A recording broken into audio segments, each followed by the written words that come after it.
ஐம்பெரும் காப்பியங்கள் வந்து போன ஷார்ட்ஸில் போட்டிருக்கோம். இப்போ ஐஞ்சிறுங்காப்பியங்கள்: நாககுமார காவியம், உதயன குமார காவியம், யசோதர காவியம், சூளாமணி, நீலகேசி. ஐஞ்சிறுங்காப்பியங்கள் பார்த்துங்க: நாககுமார காவியம், உதயன குமார காவியம், யசோதர காவியம், சூளாமணி, நீலகேசி. இதில் ஒரு பெஸ்ட்டு என்னென்னா பாருங்கள், எல்லாமே என்னது சமணம் தான். இதில் எல்லாமே என்னது சமணம். இதில் இருக்கிறதுலையே இந்த ஐந்தில் இருக்கிறதுலையே இந்த சிறு காப்பியங்கள் இருக்கிறதுலையே பெரியது எதுனா சூளாமணி. இந்த ஐஞ்சிறுங்காப்பியங்களுக்குள்ளே பெரியது எதுனா சூளாமணி. இதில் நீலகேசி அப்படிங்கிறத தர்க்க நூல் அப்படின்னு சொல்கிறாங்க. இதெல்லாம் 1 மார்க்ஸ்க்கு பார்த்துக்கணும். அடுத்தது இரட்டை காப்பியங்கள் என்னென்னா சிலப்பதிகாரமும் மணிமேகலையும். இதில் சிலப்பதிகாரம் பார்த்திங்கன்னா கோவலன் கண்ணகியோட கதையை சொல்கிறது. மணிமேகலை பார்த்திங்கன்னா கோவலன் மணிமேகலை கதையை சொல்கிறது. இந்த மணிமேகலை யாருன்னா மாதவியோட மகள்.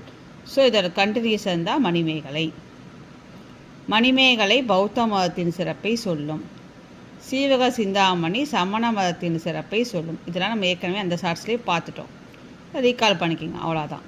அடுத்தது இந்த காப்பியங்களுக்கு உண்டான சிறப்பு பெயர்கள் பார்த்துக்கணும். சிலப்பதிகாரத்துக்கு என்னென்ன பெயர்னா முதல் காப்பியம்னு சொல்லலாம், முத்தமிழ் காப்பியம், குடிமக்கள் காப்பியம், ஒற்றுமை காப்பியம். இதெல்லாம் வந்து சிலப்பதிகாரத்தின் சிறப்பு பெயர்கள். முதல் காப்பியம், முத்தமிழ் காப்பியம், குடிமக்கள் காப்பியம், ஒற்றுமை காப்பியம். மணிமேகலை பார்த்திங்கன்னா மணிமேகலை துறவு, சீர்திருத்த காப்பியம், பசுப்பினி மருத்துவ காப்பியம். இதெல்லாம் மணிமேகலையோட சிறப்பு பெயர்கள். சீவக சிந்தாமணிக்கு பார்த்திங்கன்னா மனநூல், முக்தி நூல். மனநூல் மணி இருக்குது, ஸோ மனநூல் வச்சுங்க. மனநூல், முக்தி நூல். நீலகேசி பார்த்திங்கன்னா குண்டலகேசிக்கு எதிராக எழுதப்பட்ட தர்க்க நூல் தான் நீலகேசி. குண்டலகேசிக்கு எதிராக எழுதப்பட்டது தான் நீலகேசி. சூளாமணி வந்து விருத்தப்பாவால் ஆன சிறந்த சிறு காப்பியம். சூளாமணி எதால் ஆனது?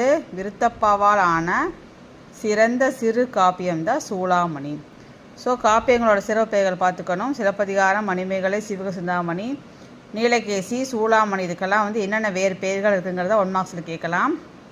இதில் மணிமேகலை துறவு, சீர்திருத்த காப்பியம், பசுப்பினி மருத்துவ காப்பியம். சீவக சிந்தாமணிக்கு மனநூல், முக்தி நூல். நீலகேசி வந்து குண்டலகேசிக்கு எதிராக எழுதப்பட்ட தர்க்க நூல். அவ்வளோதான் ஃப்ரெண்ட்ஸ். ஷேர் பண்ணுங்கள், லைக் போடுங்க, சப்ஸ்கிரைப் பண்ணுங்கள். நன்றி, வணக்கம்.